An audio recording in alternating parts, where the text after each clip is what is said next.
Good morning, everybody. Sorry, I can't be at the office today. I'm in quarantine. My wife and kids picked up COVID, so I'm here for 7 to 10 days.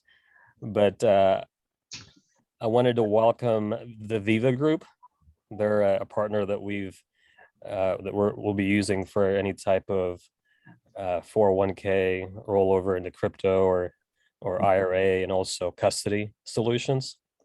But we have Michelle Harper and also Omar Westerberg. Omar is in Mexico right now, so he's enjoying that weather. And I think Michelle, you're in Orlando right now. I am, yes. Great. So welcome to Crypto World, and I'm going to let you guys kind of how this is going to go is they're going to talk a little bit about their solution and what they have to offer. If you guys have questions, let Jonas know, and he'll probably just type it in so we can answer those questions accordingly. But outside of that, this is probably going to take. I have an hour set aside for this, so just let us know if you guys have any questions along the way.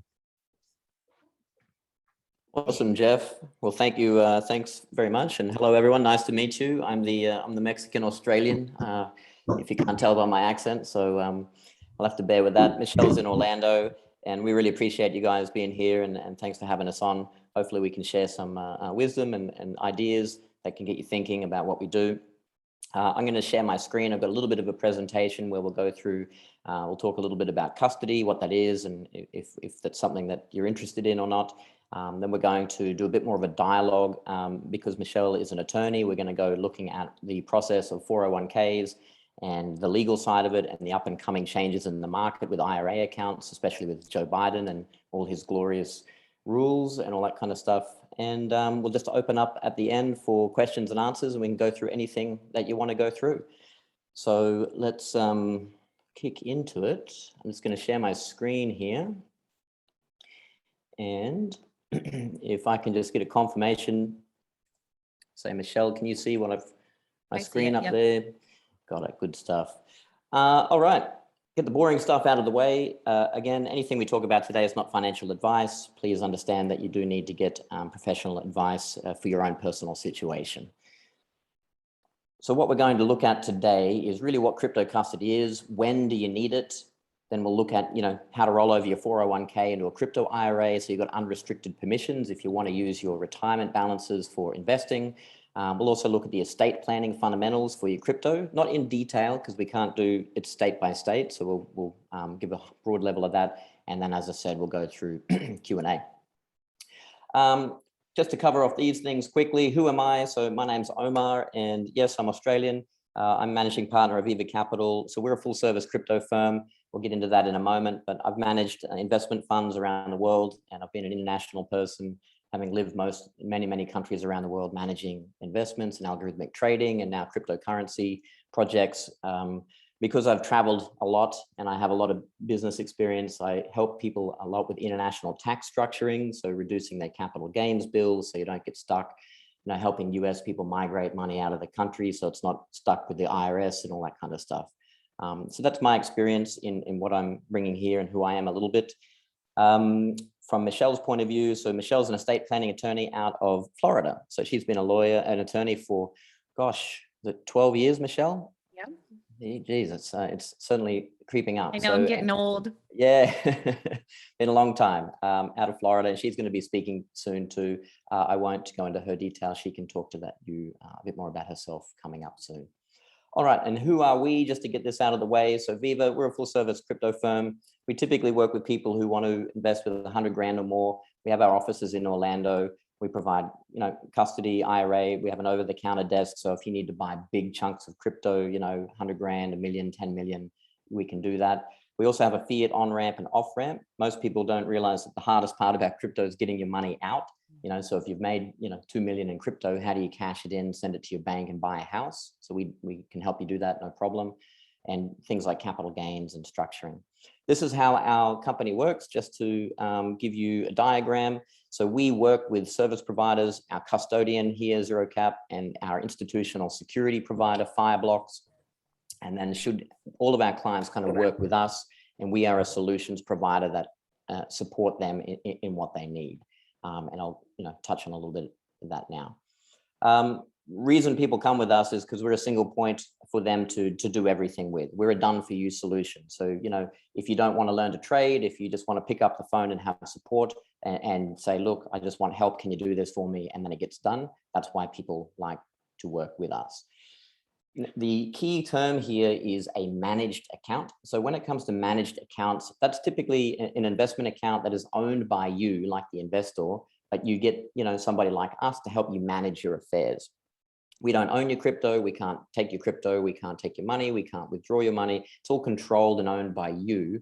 We just have access to help you and provide that level of concierge service, just like you would if you opened up a Charles Schwab account, I think, or a brokerage account where you call somebody up and they get it all done. But at the end of the day, you still own everything, and that's what a managed account does. It's very secure. Now, why would we provide these kind of services? And if we look at custody, why and how is it relevant? Crypto is pretty easy. All you need to do is buy Bitcoin, hold it securely, and do nothing, and you'll make a lot of money. This is the stock to flow model. You've probably seen this floating around for quite some time. But when you've looked at Bitcoin from the past to the future, we use this model quite a lot. Effectively, should this continue to be accurate, if you buy, 100,000 worth of Bitcoin, before the next decade is over, it'll have another 10x move. And I firmly believe that as well. So, crypto is fairly easy in the sense of how do you make money? You can literally just buy Bitcoin and do nothing. But how do you secure it? How do you store it so you don't get hacked? And how do you keep it protected and reduce your taxes so that when you cash it in, you're not getting, targeted by Joe Biden's new crypto task force that's rolling out next year? And this is where custody comes in. And custody, so what is custody? Custody just means the safe keeping of your assets. So there's probably 3 big types of custody just to help get our head around what it actually is.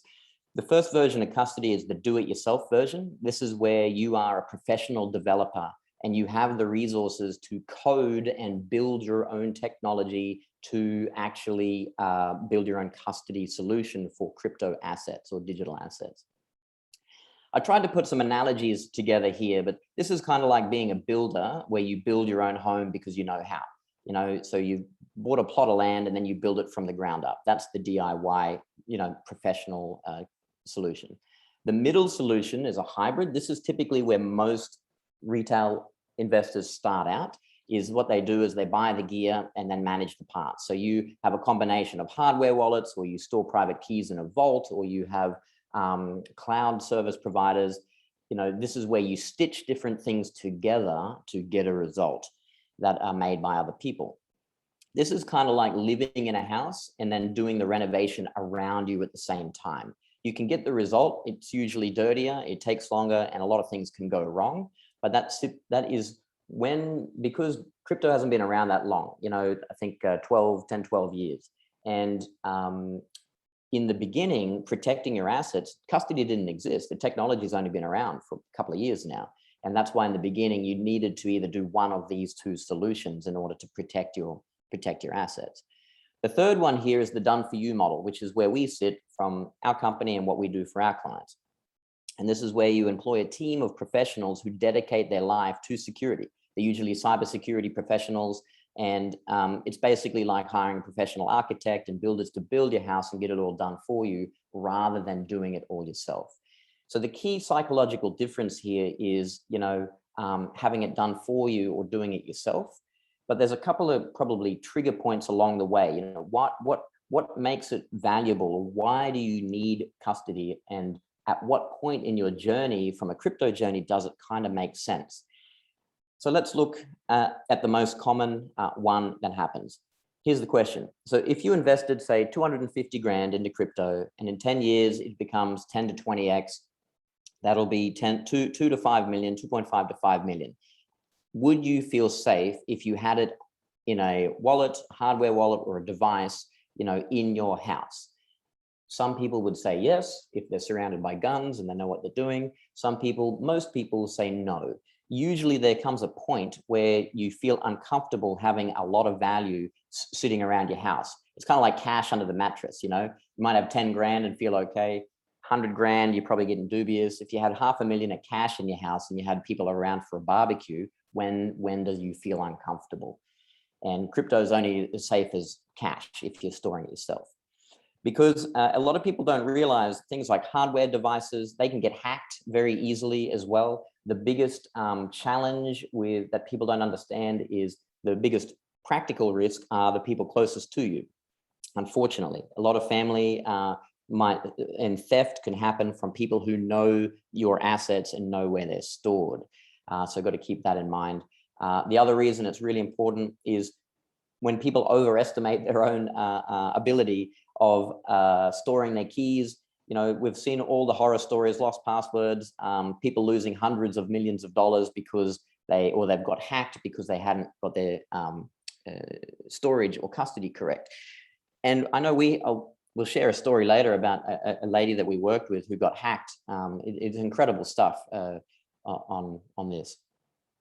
All right, so here's a couple of nuggets that I'll just share from our experience working with hundreds of clients and managing their wealth through, you know, multi-party computation technology with Fireblocks. Here's probably the 3 biggest mistakes that people make that cost them a lot of money, cause them to get hacked and lose literally millions of dollars in crypto. So the number 1 key mistake, and you may know this already, it's so obvious once you study it, is storing crypto on an exchange. For example, it was only, a month ago, I think, was the last hack that happened to Coinbase, and they lost, you know, 6,000 customers got hacked, and they admitted it. This was basically something wrong with their 2FA approach. Most people think Coinbase is great because it's publicly known, but it's one of the worst places you can put your money.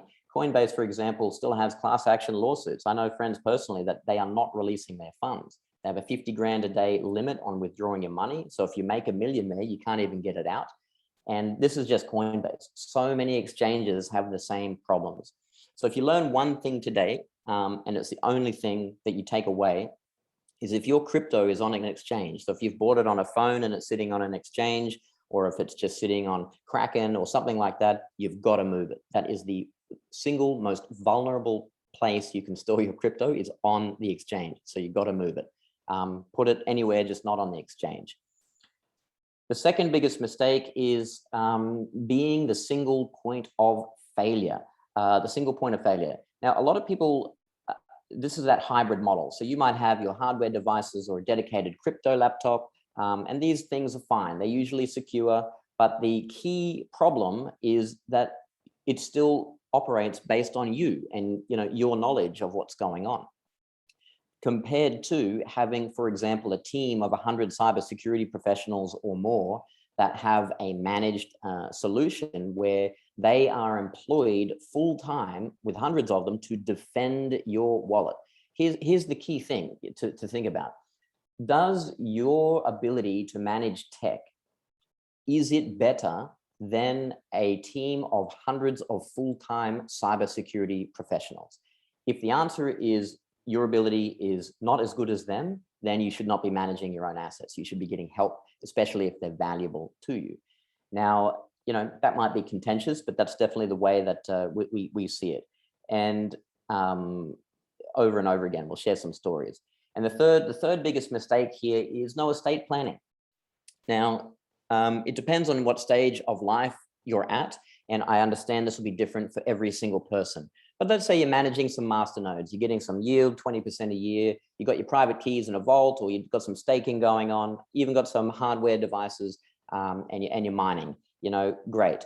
You probably have full autonomy and understanding how all of this works. But if you get to the point where you're like, okay, what about my family? What about the family? And we see it all the time. You know, we had one client come up and talking to me, and he's very comfortable. He had about $500,000 after his crypto grew. He didn't start with that, he grew into it.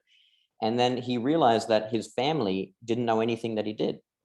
You know, he had all this technical knowledge on the masternodes, and at some point he had a conversation with his wife, and she didn't want to know how to do any of it. She just wanted to know that, you know, she wasn't excluded in the picture when things might, if they go wrong.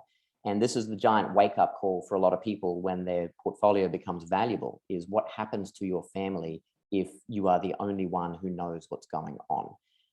And so that's the third biggest mistake, is no estate planning. Look, if it's only 10 grand and it's just kicking off and you're testing it out, no problem.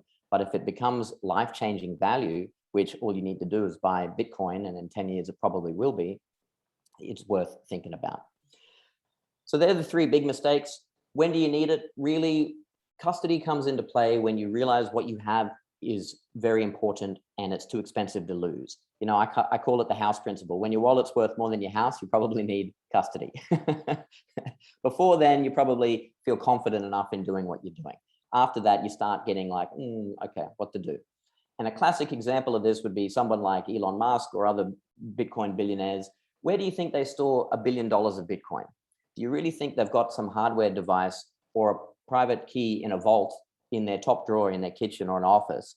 It doesn't work that way. So when there's large amounts of money, it's stored in custody because of the security, not just because they can. For our custody, we use a company called Fireblocks. So go and check them out, fireblocks.com. You can do your research. They're an institutional grade provider. They're settled over $1 trillion now. They're bigger than Coinbase, used by banks, hedge funds. They're institutional. So you can't just open a personal account with them. You need to have a business integrated with them. But with their MPC stands for multi-party computation. And all this does is it shards the keys. So your private keys are sharded into 3 pieces between yourself, custodian, and the security, which means there is no single point of failure. You will always at 100% of the time control your money and your assets, but the security is so high that you need that sign off between the 3 different parties in order to make it work for withdrawals and transfers. What this really means is you don't have to worry about your passwords, remembering them, or if your account, you don't have to think about storing it in a physical vault. It's always secure from theft. There's always a custodian handling, transfers. So it's not like, if you work, for example, with Viva, that you send Viva your money and now I have your money. It doesn't work that way. Even if my company went bankrupt, your assets are owned by you and secured by you. So it's not like you're at risk in that sense. And it's safer than ever before. This kind of technology didn't exist until maybe a couple of years ago. And that's why now institutional adoption is here. So that's a bit about Fireblocks. Just to show you, this is our portal and what it looks like. We connect a web portal with the custody so you can see it online. We don't really provide trading facilities. We're much more an investor platform, and we help you do everything. So if you're looking for a DIY trading solution, that's definitely not what we do. And last one here to round out the custody. When you're evaluating a custody provider, so there are others out there like BitGo and a few others that can do custody, but you've got to look at their insurance policies. So here's a note if you want to take this down. If an exchange or if a custody provider says we are insured for $300 million, wow, big number, sounds good. But if the exchange itself has, say, $1 billion in client money, then they are really only insured 30 cents on the dollar if they get hacked. And you only have to look back, geez, what is it? And you have to look back maybe 2 months ago, I think it was the last exchange big hack for $1 billion. Was it the one in Turkey? Gone, money gone, disappeared, all because it was on an exchange. Custody that we have is fully insured dollar for dollar. So in the case, the security is so high that Lloyd's of London has said, look, we will underwrite you dollar for dollar because we believe you'll never get hacked. And that's why we will back everything fully, just to give you an idea. And insurance agencies don't like paying out. So when are they ever going to give you dollar for dollar insurance? That's how strong it is. Pretty cool stuff. Okay, cool. So a bit of a check-in point. I know I've been talking a lot, so I'm going to ease back up here now. Here's a summary. Custody is the safekeeping of your assets. You either need to do it yourself or you need to get it done for you. That's your choice. Typically, the psychological point comes down to when it's valuable enough, you want to get help to get it done for you by professionals. The best custody has no single point of failure. So if the single point of failure is you, then you've got a problem. If you get hit by a bus, what happens to your family? if the single point of failure might be a hardware device. If it gets taken, what's the ramifications? The custody accounts allow for estate planning, like handover to your, for example, you can add a beneficiary to your account. We get this request a lot from clients. It's like, can I put my daughter on my account? Can I put somebody else on? The answer is yes. You save time because you don't have to do any of it yourself, and it can be insured dollar for dollar. So that's a crash course on custody and why people get started with it. I'll do a bit of a check-in now because I want to introduce Michelle. But if anybody's got any specific questions on custody, you can pop them through now. Otherwise, I'm going to get Michelle on the line here as well. And then we're going to start talking about 401k material and then get going with Q&A at the end. So Michelle, it's probably best if I just stop sharing the screen and introduce you and then start asking some questions. Would you be okay with that? Yep. Hello, everyone.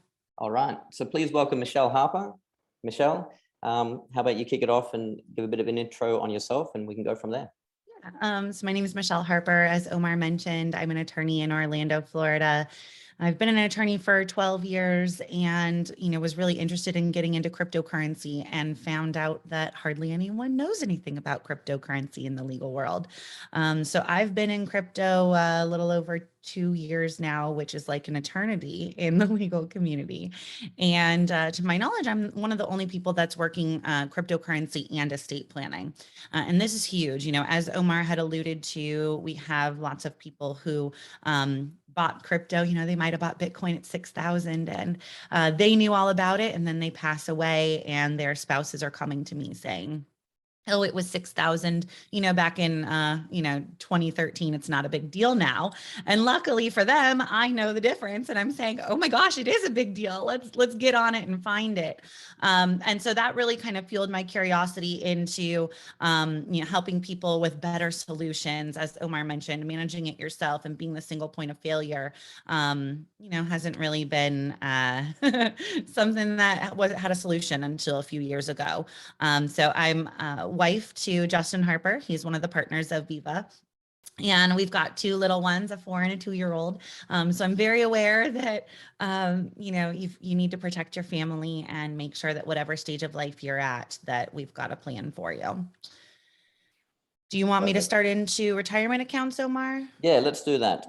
Well, before we start retirement accounts, could you please just start with a bit of context of where we were and where we're going with potential tax changes with Joe Biden and why it's important to even talk about IRA accounts? Sure. So it's really important to talk about IRAs, Roth IRAs, retirement accounts right now, because there's the infrastructure bill that has been voted and passed by the House, still has to, go on up the line to be approved, but it looks like it will be passed into law.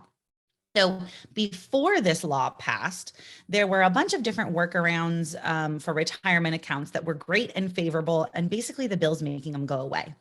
So one of the cool things that you could do is you could take a 401k or an IRA and you could save up while you're working. And once you had retired or moved on from that account, you could roll it over into a Roth IRA.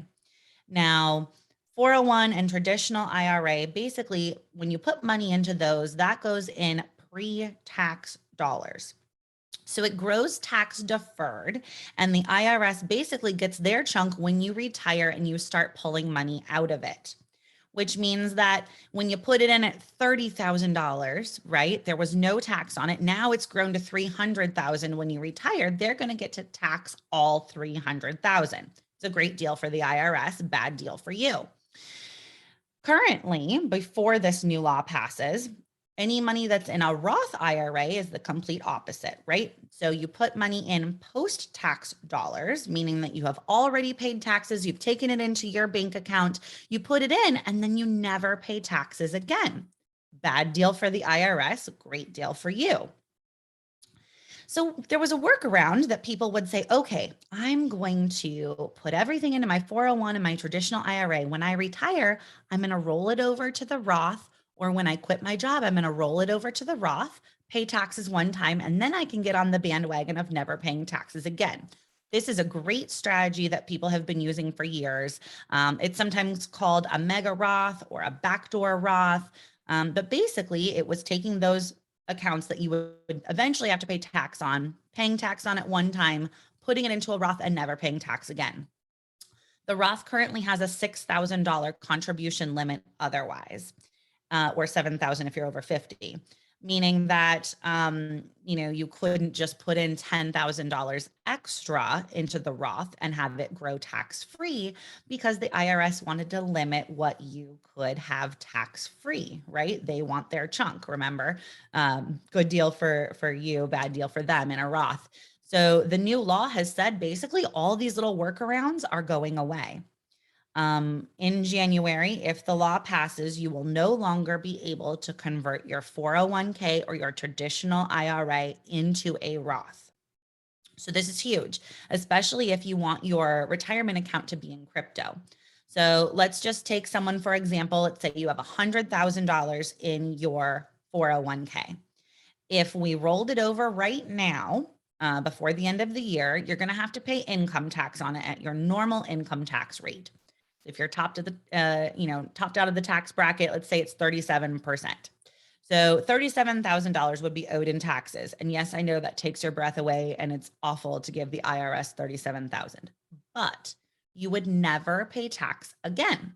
So if your $100,000, going back to Omar's previous slide, in 10 years grows to $1 million, then you can take $1 million out tax-free, right? Once again, good deal for you, bad deal for the IRS. And this is why the IRS and Biden and all of them want to get rid of this plan. So the bill has changed many, many, many times. It just got voted, approved by the House on the 19th of November. So we're still keeping an eye on it, but it's presumed that it's going to pass this way. There's tons of other changes. If your account caps out at retirement accounts, they're capping you at 10 million. So if you have more than 10 million in your retirement account, if the law passes in January, they're going to force you to start pulling that money out, anything that's over the limit. And guess what? They're going to tax you on it, right? Because now you're going to have all this income. Also, they will be limiting the amount that people can contribute based on their adjusted gross income. So if you are a single person making over $400,000 or a married couple making over $450,000, they are going to limit what you can put into retirement accounts because, again, they want their money. So if any of these things apply to you, or you're thinking, gosh, I do want to get my retirement account into cryptocurrency at some point, we would definitely want to get started right away. You've got about a month to act to be able to get things into a Roth IRA, to have your crypto grow in your retirement account tax-free until the end of time. They have said they will grandfather in anything that was converted prior to January. Great. Can you talk, Michelle, can you go through a little bit about when people do roll over either a traditional or a Roth from a 401k, what are the typical mistakes that get made along the way? Because there's a bunch of providers out there. You can Google IRA stuff and there's a gajillion ideas. Can you just talk us through what typical mistakes people make? Sure. So some of the mistakes people don't realize are in the language. So if you call up Morgan Stanley or Fidelity and you say, hey, I want to take my money out of a 401k and put it into a traditional IRA or put it into a Roth, they may give you a distribution. They may actually close your account, send you a check, and then you're stuck trying to figure out how to fund your next retirement account. So that's one thing that people don't even realize is the usage of whatever word you choose. It really makes a big difference to some of these people. So we usually talk about rolling over or converting. And rolling over or converting is basically taking your money from retirement account to retirement account without you having a personal distribution that would be considered as income or require additional paperwork. Another problem that people have is they say, hey, I want a 401k to be turned into a Roth. And their person at Fidelity says, no way, you can't do that. Well, that's technically true. You cannot go from a 401k to a Roth. You have to go from a 401k to a traditional IRA, then to a Roth. But whoever you talk to at Fidelity or Morgan Stanley, I'm not just picking on either one of them, whatever your custodian is, they're not that helpful, right? They don't give you that little nugget. They just say, no, you can't do that. And early on, when I was helping people with retirement accounts, they would come back to me and say, well, my plan administrator said I can't take a 401k and put it into a Roth. Well, of course not. Please help somebody put it into the traditional and then get it there. So those little things are just verbiage that becomes an issue. Next issues that we see a lot are people choosing custodian providers for their retirement account without fully knowing and understanding that custodian's process, and honestly being tricked by advertising. So when I was looking to convert my personal account years ago, I Googled self-directed custodian, and I found like 60 plus custodians that all claimed to give me 100% control. And as I started looking through and interviewing people, I realized it wasn't 100% control. Some custodians limited me to 4 transactions a month, period. So if I wanted to buy Bitcoin, that's 1. If I then wanted to buy Ethereum, that was 2 or 3, depending on which custodian, because I had to sell that Bitcoin to get Ethereum. And that's a big problem, right? If I want to get into a new coin, or I want to launch a masternode, or I think that the coin that I'm in is going down and I want to trade, they were telling me what I could and couldn't do. So that's a problem for me. Secondly, the fees were astronomical on those trades. Yes, they might allow me to do them, but they were charging like 11 times more than they needed to. And then some other custody solutions did. And then also there were limits on what I could upload or offload each day. Some had $30,000 limits, some had $60,000 limits. Some had limits per month that I could transact, and all of those things weren't disclosed up front. So when I would go on the website, it'd say, oh yeah, you have 100% control, which is just a total lie. So I have found 2 different custodians. They're people that we work with here at Viva that really do give you 100% checkbook control. And part of having that control is having a self-directed LLC that is part of your retirement account process. So I structure things so that your retirement account invests in an LLC that you are in charge of. And then once again, that's an extra layer of you have 1,000% control, right? Even if my custodian changed their mind and said, hey, we want to restrict you now, they can't restrict what you do in your own LLC. So giving clients that structure. Michelle, for a moment, because this is super important. And, the heart of cryptocurrency, or Bitcoin, is a decentralized currency away from a centralized, authority, and, control and access to your money, because we're individuals, and the government, and if you look at the very big picture of why this is important, from a macro point of view, the US government, unfortunately, is at the point where it's on its decline of the end of its empire. And hence why they're desperate. And the sign of desperation is printing money, it's wealth taxes, and so on.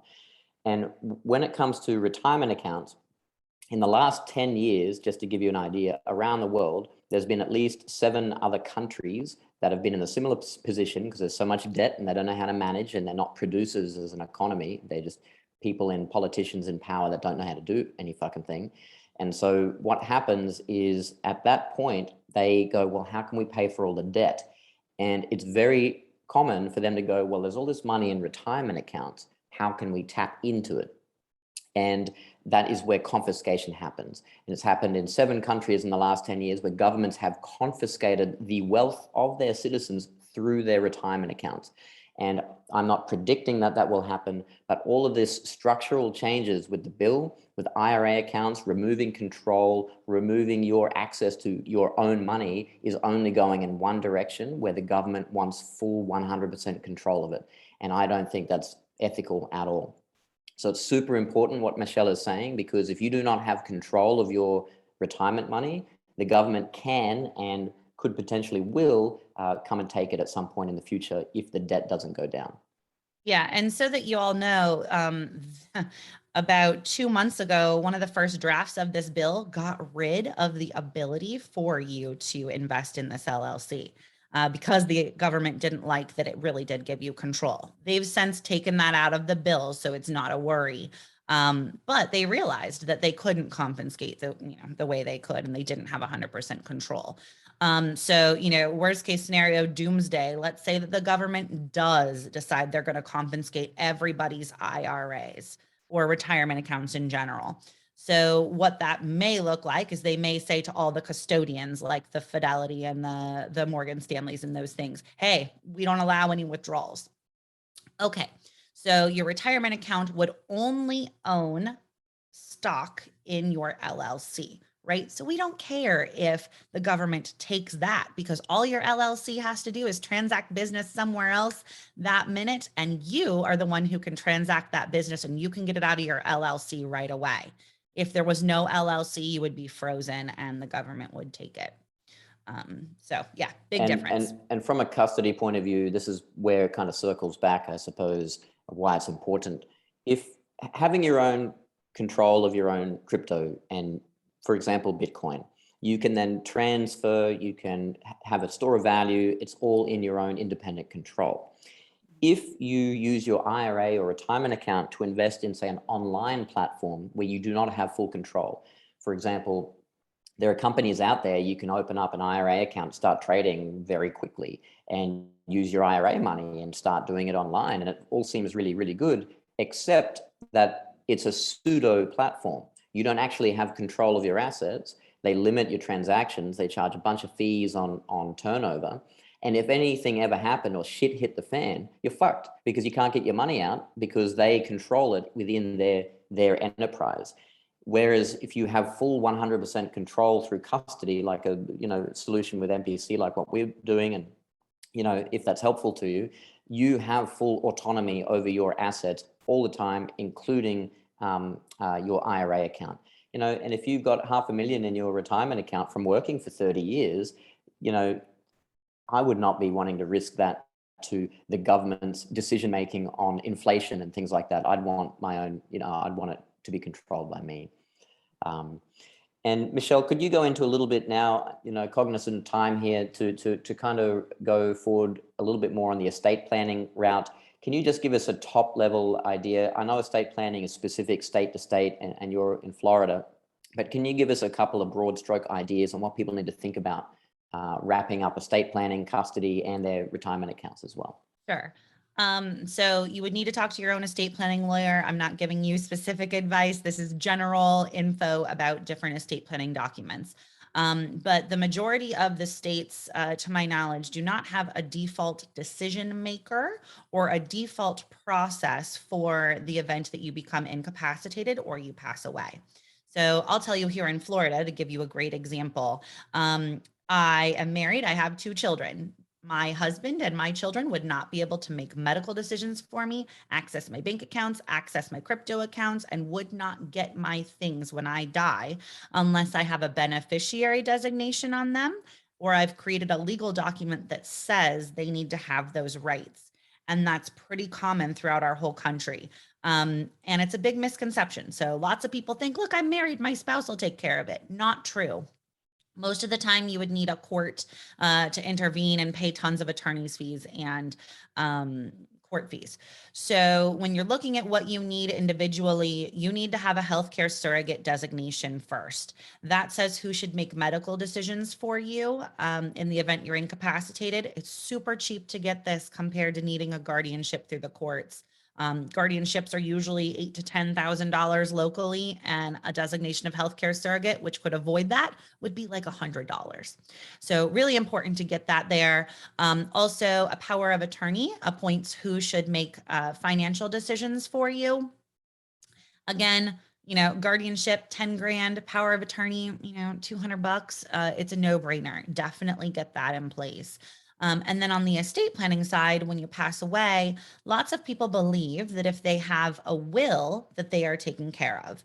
And for most states, that's simply not true. Most states, at least specifically here, it says basically, dear judge, when I die, do this with my stuff. And the dear judge means that it has to go to probate court. And probate court here could be 3% of your assets.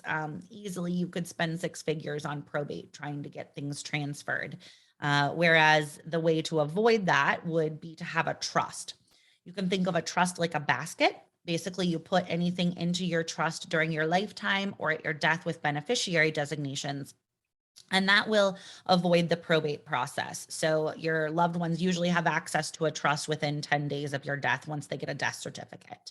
That could be, $5,000 or $10,000 compared to $100,000 going through probate. So it's a real big difference there for estate planning purposes. And then there are other types of trusts that can be used for other types of purposes like asset protection and tax planning. And Omar touched on that briefly, that we do international structuring, tax planning, wealth preservation. So we use these trusts as legal vehicles to help minimize or eliminate taxes, and to make sure that your assets are protected. So if you have crypto in your own name right now in a wallet that you own, and you get in the car and you hit someone and they die and they sue you for more than your car insurance limits, they can come after your crypto.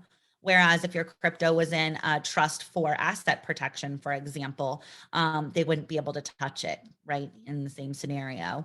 Right. And then we also use LLCs as asset protection, tax benefits, wealth preservation. And we've got a lot of different solutions for using LLC structures. I really like Wyoming Llcs right now. Wyoming is cryptocurrency friendly. They offer LLCs that are private to the public, meaning that any person cannot log on and figure out who's the owner of that LLC. And it has awesome asset protection. So again, you get in that car accident, you get mad and you punch someone at the bar, whatever the case may be. If you get sued, they can't go after you. Same thing, it protects against credit card debt or any other type of lawsuits that you might have. So encourage you to talk with your estate planning attorney about getting those first documents in place. I can help you with a crypto trust or an LLC. Those are things that do not have to be a Florida resident for me to be able to help you. So if that's something that you're interested in, please give me a shout and we'll talk about protecting your crypto that way. Let me throw one more topic in there that I think it's a bit of a misnomer because of where crypto's come from and where it's going. And there's a question here. So now we're going to go into Q&A here where we can ask us anything. So if you do have any questions, start brewing them or write them down. We're going to field them in a moment.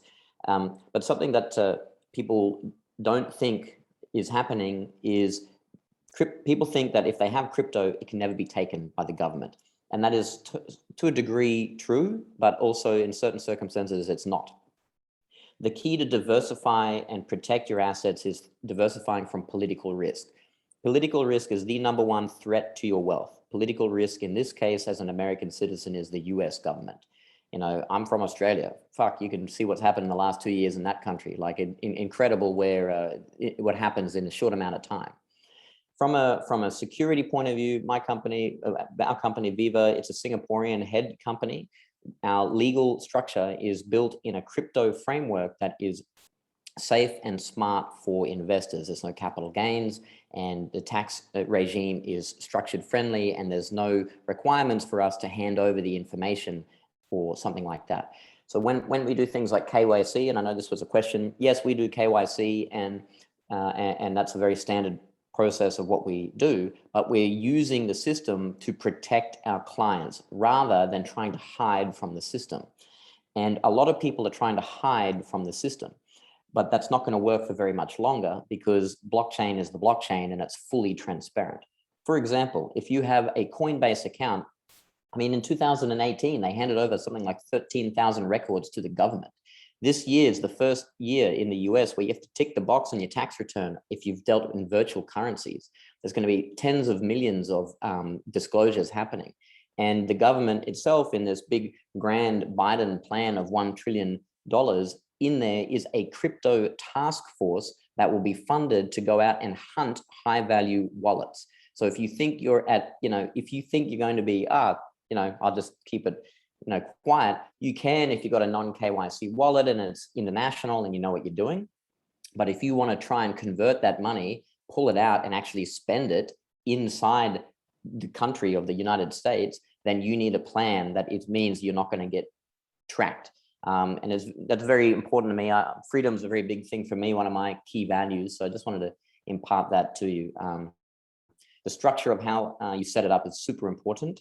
And don't think if you just hide it from the government, they're not going to come and get it, because they really are going to be, as of next year, they're really ramping it up. I mean, the government itself, the IRS invested, not the IRS, but the US government, a subsidiary of it, backed a tax provider, crypto tax software with $100 million just so they could roll out and start tracking people better. You know, it's crazy stuff. They're coming. And just so you know, the infrastructure bill, they've made it a felony not to report all of your crypto transactions on the tax return. A felony. So, you know, you can see where that's going in the future. Yeah, big problems ahead. Good question coming in here. So is KYC required for custody? Yes, it is, but you need to do it. We just do it in a smart way. Does Viva report to the IRS on assets? No, we don't report to anybody on assets, except what we do for IRA accounts. Michelle, maybe you can jump in here. Part of your requirement every year is you do need a valuation. We don't report that. We kind of provide the valuation, but that's the only time any information is provided. Correct. So we provide the valuation to the IRA custodian or to you, depending on what you request. And with one of the custodians that we use that we like a lot, their policy is that they require you to give a valuation by the end of January. But if you have it structured the way we do with the LLC and you forget, then they will just use your last valuation on file. So of course I would never tell you to forget, but that's the kind of reporting requirement that is existing with what we have. In contrast, if you have your IRA with Fidelity, they're going to send that tax form right to the IRS and give you a copy of it for your taxes. So it's a big difference there in how the reporting comes about. So the next question that's come in here is for you, Michelle. So is there a way to roll over current 401k into crypto assets? Yes. So if your 401k, if you are actively working at that job and actively contributing, then no, you cannot. You have to be out of service, which means you can't be contributing to that account anymore. But if you are out of service, meaning that you left that job, you're retired, whatever, then we would take that 401k, move it to a traditional IRA. And then if you want the tax-free growth, roll it over into a Roth.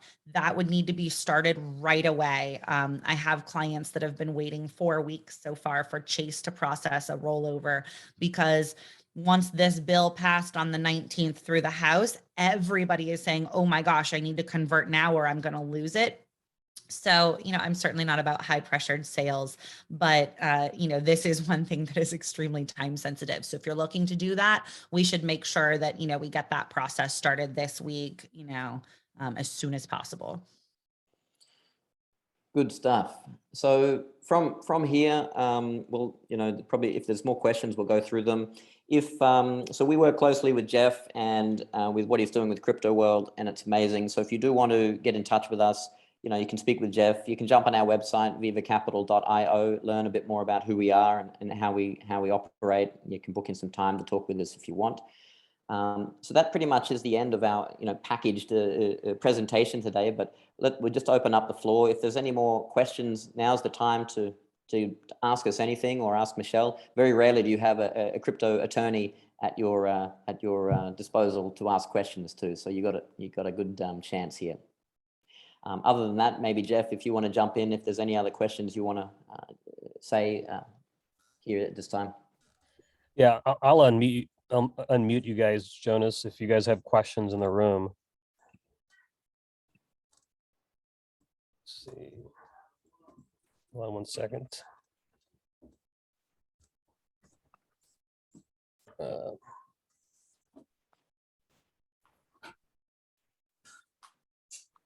Hold on 1 second. I'm having problems unmuting you. All right. Can you hear me now? Yep, I can hear you. All right. When you get a second, I sent over some questions. Did Yeah. to my phone? Yes. That's all over there. So can I hear us now? Can you guys hear me? Yep. I was wondering, Omar, if you could kind of expand on the sort of, like what a scenario might be for the IRS protection. I think you kind of mentioned sort of offshoring and this and that, or like what some hypotheticals might be for somebody in need of that. Yeah, good question. Look, so the question is, how do you protect your own money from the government, basically? And I'm a big fan of diversifying political risk through different countries, and probably the hardest part that I speak, because we have a lot of American clients, is because America as a country has been number one for so long that it's basically the approach is like, well, shit, nothing can go wrong with America. We just reinvent ourselves and keep going. And unfortunately, that's not a safe way to protect your assets because of the state of what's happening. And so typically, things like you can't just create an international company and then magically think you don't pay tax. It's not that easy. You need to have a strategic plan on how you're going to do it. But a lot of the time it comes down to creating an international company with an ownership structure that makes it legally non-reportable to the IRS. So, for example, the American government makes US citizens, they have taxation on citizenship. So there's only one of two countries in the world that no matter where you go as an American, you have to report back and pay to Uncle Sam, which most countries don't do that. It's just the American government. Might be, you might be able to start a, inactive Costa Rican company, for example, that holds assets where it doesn't actually pay capital gains and there's no income tax if the income is sourced outside of the country. That's Costa Rica is friendly to Americans and it's very close down the road, so it's usually pretty friendly. That's an example, but how you structure it and then how you migrate your assets into it, that's an idea. We do it, it could be a Singaporean company, it could be Hong Kong, it could be, there's all other examples of what you can do. But the key thing is that you just got to have a reason for diversifying or protecting away from the government. And once you've made that key decision, then you can go ahead and have a strategy. Emotionally, it's the hardest bit. The hardest bit is going, do I want to have everything 100% baked into the US system?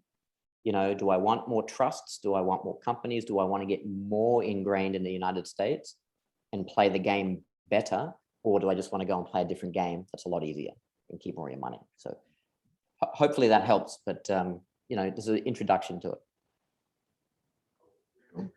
All right, so I've got one question here. I've got several written down, but I'll start with the first one here. Question for Omar: how does what you'll offer compare to what U.S. Bank, et cetera, will offer in regard to crypto custody services? So from a technological point of view, at the end of the day, technology is catching up, right? So custody, as long as it's a secure custody, we like MPC because of the sharding technology. That's the way to go. I don't really suggest multi-sig or other ones because I think they're just older, out-of-date forms of technology. So as long as the bank has robust custody, that's great. You can use them. Then from what does Viva do and how are we different? We basically are concierge servers. So what we do is you can pick up the phone and talk to us and we will create a solution. And we know every one of our clients by their first name and we work with them and we meet with them. And we have a long-term relationship of growing wealth and freedom together. If you're looking for that kind of service, that's where we kind of kick in. If you're happy to do it like for yourself and with the bank and manage that, no problem, we may not be the right solution. Right. And also, with the bank, they're still subject to confiscation. They can freeze your accounts. What's their insurance going to be? So we know that they have subgrade security, but even if their security was the same, they're still not going to have all of the different things in place, at least not yet. That's a big one. Mm-hmm. Confiscation. We have no information sharing. You own your assets. If you had assets with us, you'll never in any way have the risk of the US government coming after you. Any other questions? I have a list here I can still read from. You got one? Fee structure. What does your guys' fee structure look like? It's all custom, so it all depends what you need. If you just want to hold pure custody, it's inexpensive. If you want to be in one of our yield-bearing products, that might be 1% a year and you make 4 or 5% a year in dividends on your Bitcoin, for example.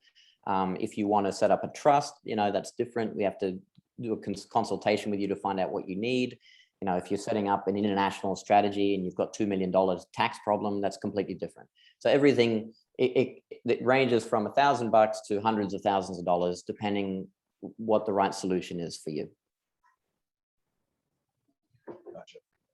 All right, so here's another question. I like the way this one's worded. How much focused effort is being executed, I think you meant to say, to dig into crypto by the various tentacles of the U.S. government? That one will be, I suppose we touched on it. Next year, you're going to see a very distinct increased effort by the government after the crypto task force. Just Google it. Google their crypto task force by the Biden government, and you can research all about it, and they're going to be coming after you. And just so you know, the blockchain is transparent, as you guys all know, and you're required to report all crypto transactions, whether or not they're taxable. So if you change Bitcoin for Ethereum, that might not be taxable, maybe not, but it's required to be reported. If you have a debit card that you've been running around spending crypto on every time you bought a water at 7-Eleven for $1, that's reportable. And so what I believe is going to happen is they are going to grab a wallet address. They're going to look and see, okay, was this properly reported? No, now we get to audit everything. And the IRS is going to use it, in my opinion, as a way to get into audit and give people headache and heartache when it'll be very easy for them to figure out something to audit, if that makes sense, because it's so transparent. So that kind of works for and against us with the tax returns. Question. So are you familiar with like gamification for, I would say, underage kids that are receiving rewards or crypto for gaming?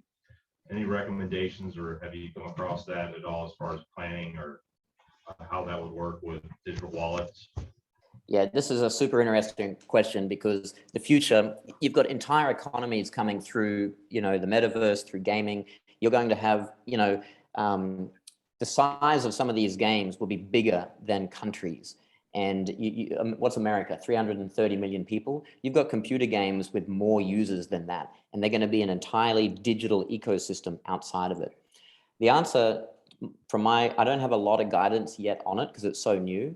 But the answer is that if it is deemed as income or value in kind of income, and you are a US citizen or your child is a US citizen, then you will be by default under, taxable income from the US government.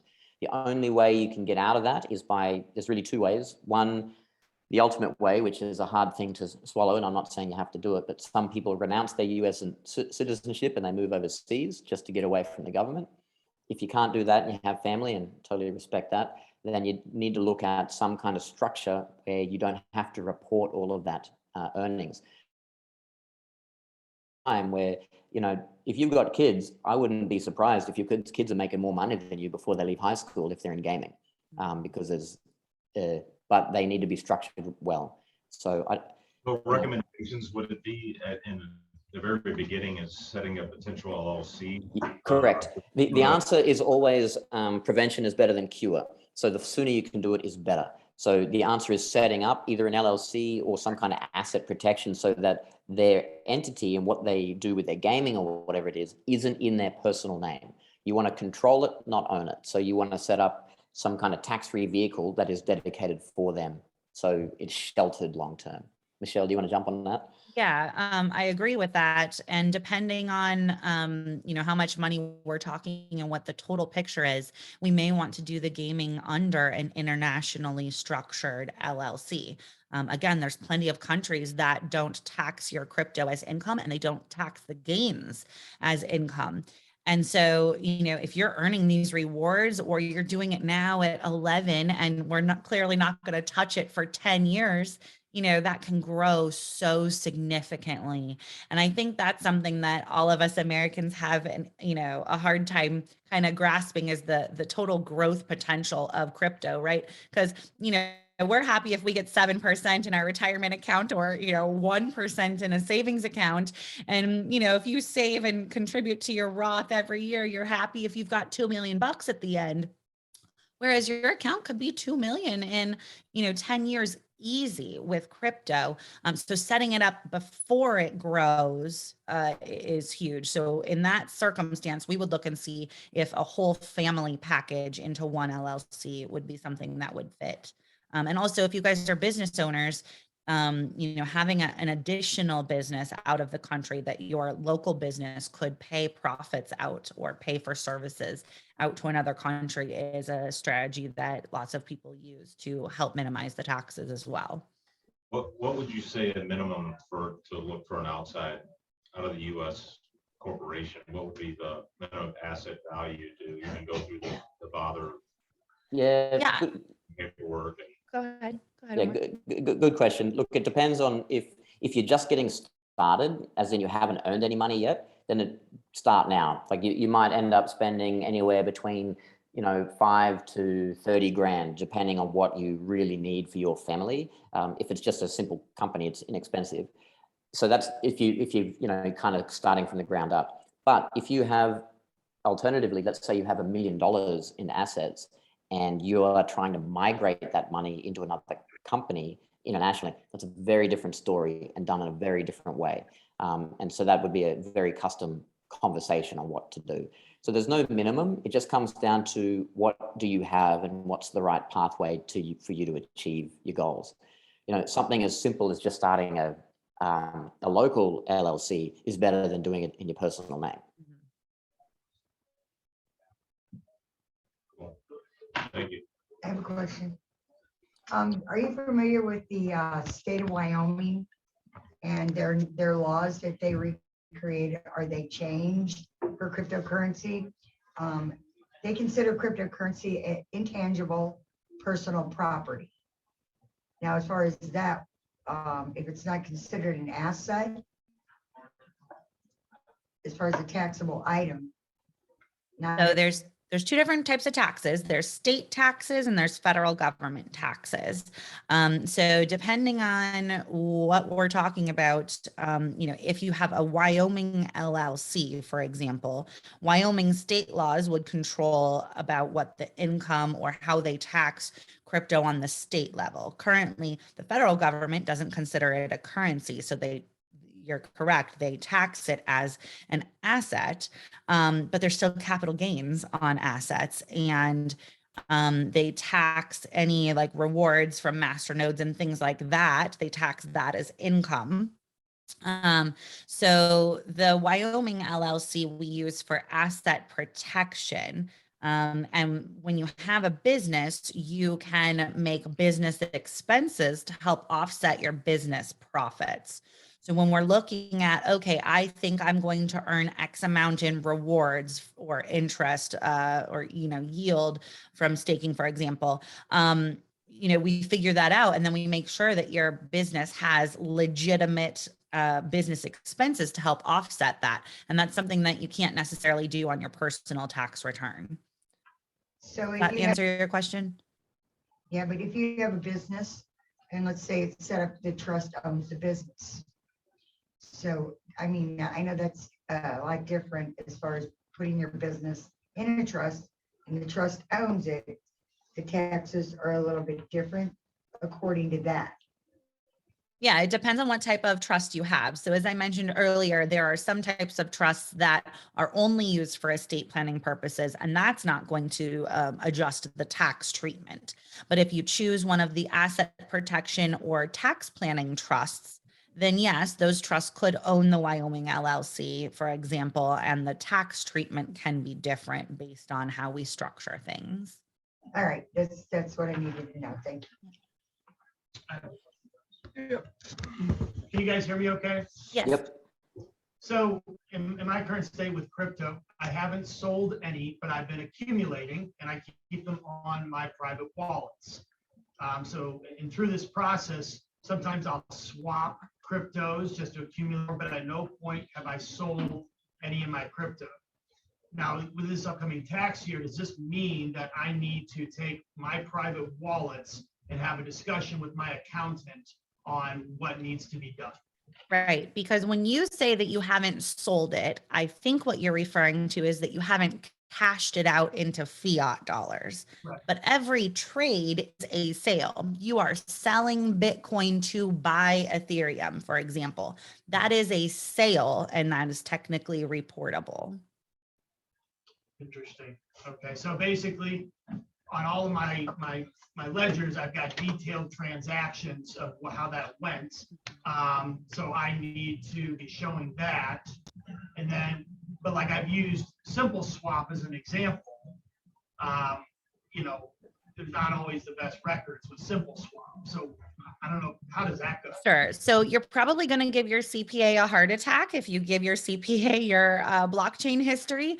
Most CPAs don't understand blockchain and crypto transactions, and there's a lot of detail that has to go into the actual reporting. So you have to report what you bought, what day, what the fair market value was, what the cost basis was when you sold it, how much you sold it for, and you have to choose a different type of accounting procedure, either first in, first out, or last in, last out. And so lots of CPAs say, I don't understand it. I don't want to deal with it. I'll do your return, but you're on your own for your crypto stuff. Give it to me. And so Viva and my law firm, we have a product for clients for that. We help you with accounting. So essentially you can give us your wallet addresses and we can pull all of the transactions from the blockchain and give you a pretty little crypto package for your existing CPA, where basically we would say, here CPA, here is the crypto piece of the return. You handle the rest of the return. And even if it's not taxable, it may be required to be reported. And that's the thing a lot of people are having an issue with, because it doesn't sound like many of your things may have been taxable. They may just be, required to be reported. This is where the government is going to sneak up on a lot of people as well, because philosophically, they're not aligned with what cryptocurrency is and where it originated and was invented for rather. So when you swap, the only time it's not a taxable event is if you own, say, 1 Bitcoin and you transfer that to your other wallet where it's 1 Bitcoin. You still own it, nothing changed.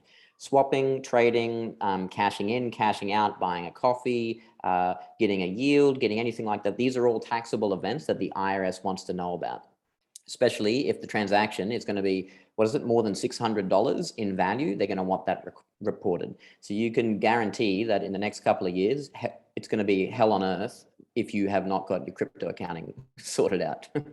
Not to be scary on you, but it's coming. It's coming. Right. And, some people will say, well, I'm just not going to report it for the next few years and I'll wait to see. I'm not the doomsdayer, but, it is a felony, first of all. But secondly, what's really going to be an issue is whenever you do decide to report it, it will just have appeared out of thin air, right? That's going to be a huge red flag for the IRS, because they won't be able to see a matching transaction on your bank account that said, oh yeah, I took $100,000 out of my bank account and I bought 100,000 in crypto. And here's the beautiful start of my crypto. It's not going to be like that, right? Because you bought it years before. So, really reporting and getting on the right side of it is going to be the easiest thing for you to do and the least heartache. Moving forward. But I do want to say one really important thing is if you're sitting there and you do have a large amount of crypto in a non-KYC wallet and nobody knows about it, yes. Have a conversation with us, because we know how to migrate that legally so you don't have all the tax consequences that you think you're going to have. So if you are somebody that has that, then happy to talk to you about that situation. When how far in advance to start that process? So tax deadline is April. When will be a good time to start connecting with you? Yes. Look, it depends on your situation. It's not so much about us. It's what's happening in the industry. So this year is the first year that there's going to be a checkbox on I forgot the form number, Michelle, but you will have to disclose on your tax return this year if you have traded virtual currencies. That means as of after this year, you got to get your shit sorted. Yeah. So if you want to be able to do something with it before the end of the tax year to help mitigate memorialized or maybe get it out of your name legally, then we should start right away. If you're just buying and holding and just want to know about reporting in general, then we can do that starting in January, because we would want to do the accounting for the entire tax year. So that'll kind of give you an idea. It typically takes us, 2 weeks or so to pull the transactions and get the report started, usually about a month to finish if you're an active trader and there are tons and tons and tons of transactions. And then you'll want to get it to your CPA in a timely fashion before the deadline. So, January, February is a good time to get that going. Question real quick. Are you guys familiar or have any expertise on recommendations for DAOs? So I know that like going into 2022, we'll see a lot more of that. I didn't know if you. Yeah, can't really give you a recommendation on it. I would just say you're on the right track. Watch this space. I believe that's going to be a pretty revolutionary and a very good area for creating wealth and for producing good stuff in the world. But as far as a recommendation of which one, not really yet. We are starting some services in the near future with our research and whatnot, but yeah, can't really give you one right now. Pretty cool stuff that's happening though, I'll tell you.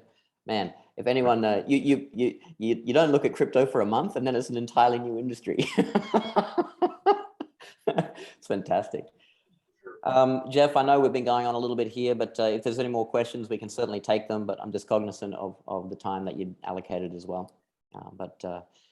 Yeah, happy to take so one quick question I've got, I think for everybody here is, would you guys be able to share with us the presentation that you gave, or at least share with us your contact information so that if anybody else wants to reach out with you, they can do so? Yeah, sure. I'd say a couple of easy ways. Happy to share the presentation. Maybe I'll shoot it over to Jeff. I'll email it and then can coordinate it from there. Contacting us, just jump on to vivacapital.io. You'll see our website. We'll just Google us, Viva Capital Management. You'll see that, and then you can book an appointment or get in touch with one of us in regards to a specific solution. Yeah, we just got to book in a time or email us. Or lastly, just go through Jeff. Just reach out to Jeff and say, I want to speak to Omar or Michelle. Can you make it happen? And he'll put us in touch. So let's do 2 more questions. Are you guys on Twitter? No, not much social media presence on our side. Does Viva work with clients of all experience and knowledge levels? Like, I've got money and I want to jump in, or crypto vets? Sure. Look, the main thing for us to have an account, we work with people with at least 100 grand or more. So we need that as an economic minimum to get going, because we do provide a very high level of service for people. But look, you don't have to have any experience. The reason why people love working with us is because we do everything for you and it's secure, so the first decision you've got to make is, do you want to do it yourself or do you want it done for you? If you want to do stuff yourself, we're not really the right solution. But if you just want to sit back, read your reports and spend time with your family, but know it's all done, then we kind of help. Awesome. Great stuff. Thank you. Pleasure. Anybody else? One more question?